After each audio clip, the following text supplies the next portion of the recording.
दुनिया का सबसे बड़ा देश जो 2 कॉन्टिनेंट में फैला है, जहां 11 टाइम जोन है।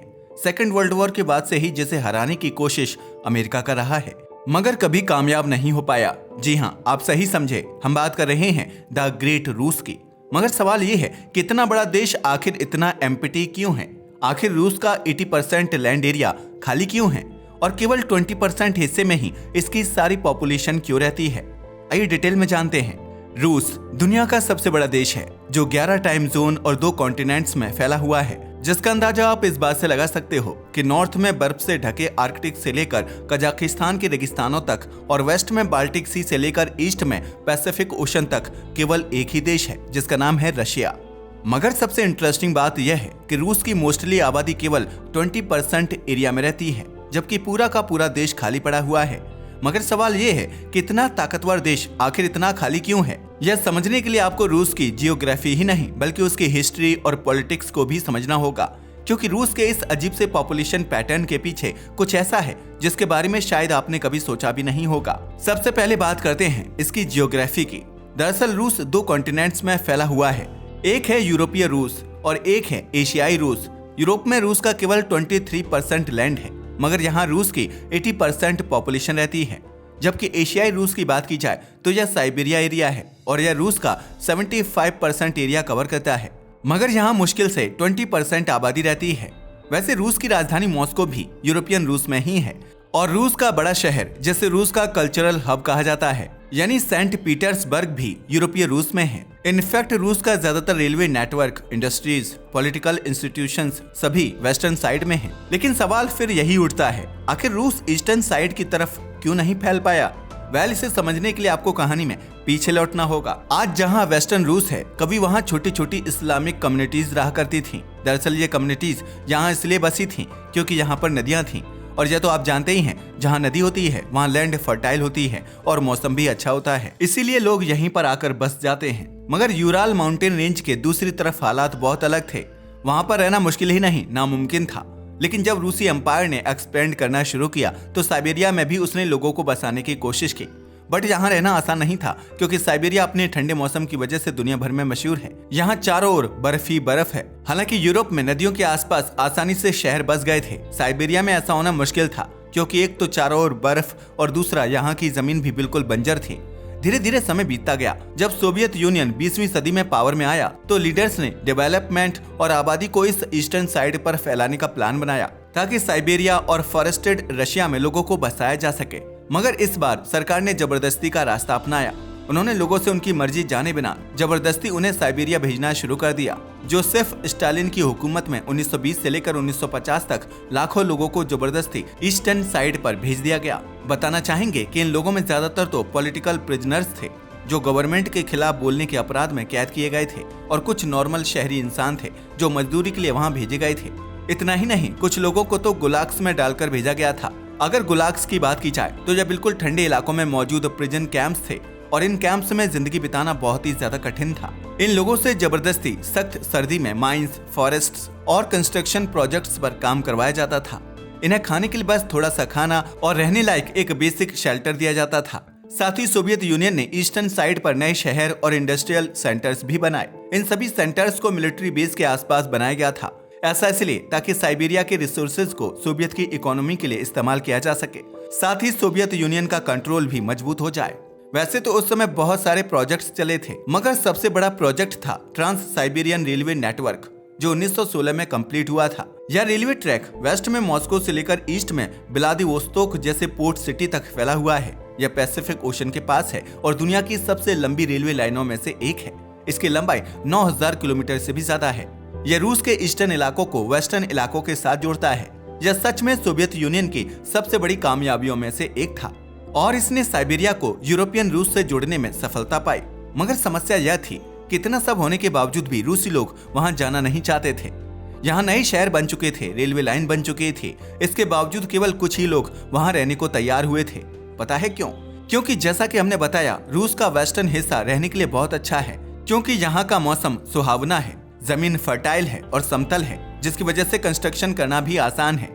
जबकि रूस के यूरोपीय पार्ट में, खासकर ब्लैक अर्थ बेल्ट वाले रीजन की जमीन पूरी दुनिया में सबसे ज्यादा फर्टाइल मानी जाती है। यह फर्टाइल बेल्ट पोलैंड से लेकर वोल्गा रीजन तक लाखों किलोमीटर तक फैली हुई है, जहां पर गेहूं, जौ, सनफ्लावर जैसी बेहतरीन फसलें उगाई जाती हैं। तभी तो रूस का 70% अनाज इसी रीजन में ही प्रोड्यूस किया जाता है। साथ ही यहाँ के बड़े एरियाज जैसे वोल्गोग्राद और रोस्तोव में बड़ी बड़ी नदियां भी बहती हैं, जैसे कि वोल्गा और डॉन नदी, जिनका इस्तेमाल ट्रेड के लिए होता है।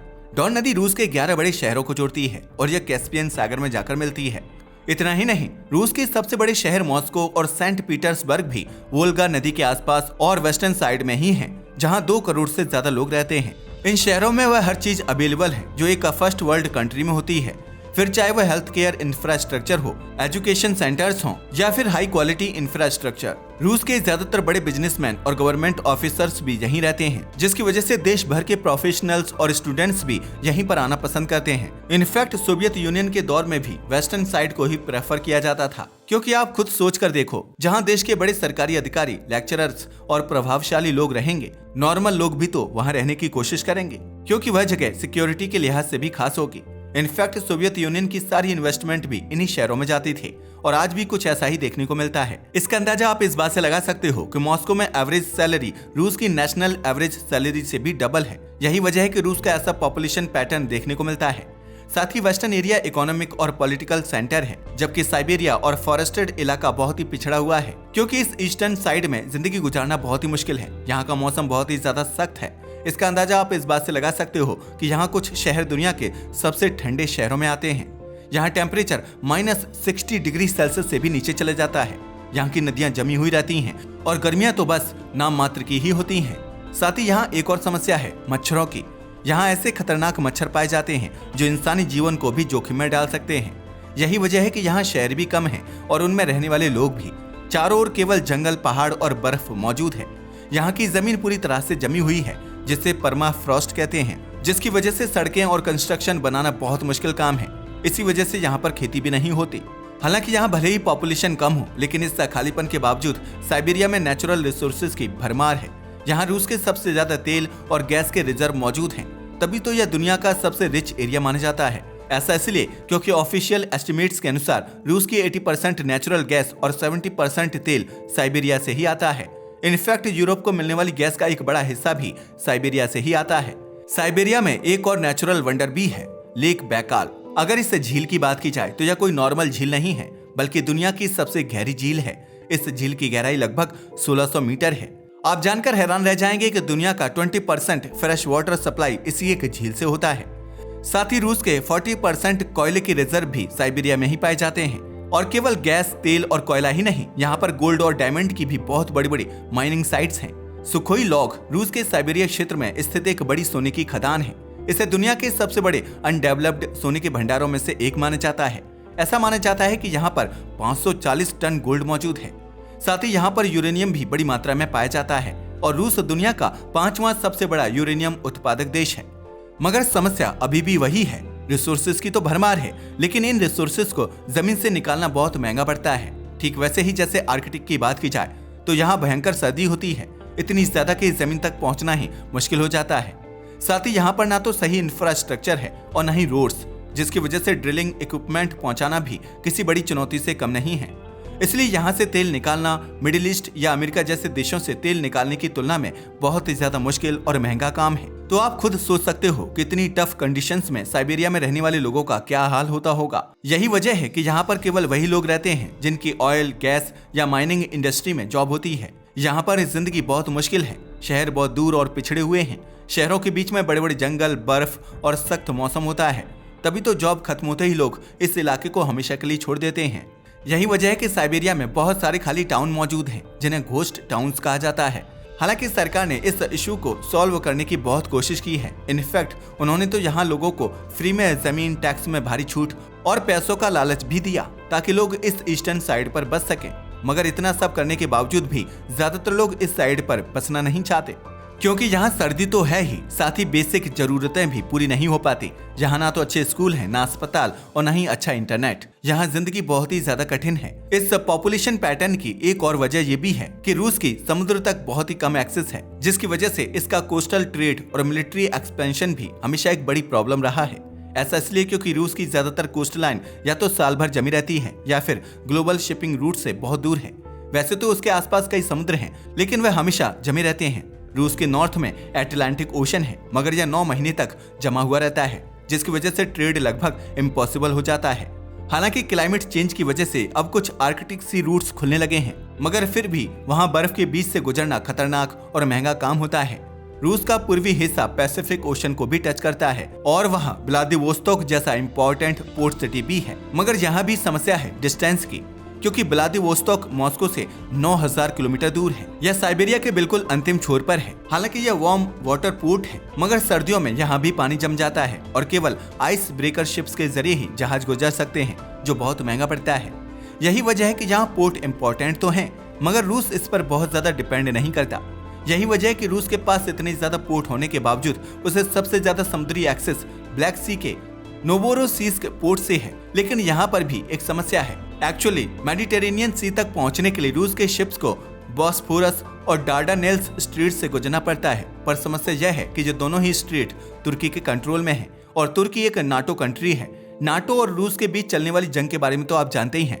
नाटो को नीचे दिखाने के लिए ही रूस ने यूक्रेन पर हमला किया था, जिस युद्ध का अब अंत ही नहीं हो रहा है, जिसकी वजह से दोनों को भयंकर नुकसान हुआ है। मगर फिर भी रूस पीछे हटने को तैयार नहीं है। नाटो के साथ वॉर होने की वजह से तुर्की कभी भी इस चौक पॉइंट को ब्लॉक कर सकता है, जिसकी वजह से अटलांटिक ओशन और ग्लोबल ट्रेड से रूस की एक्सेस खत्म हो जाएगी।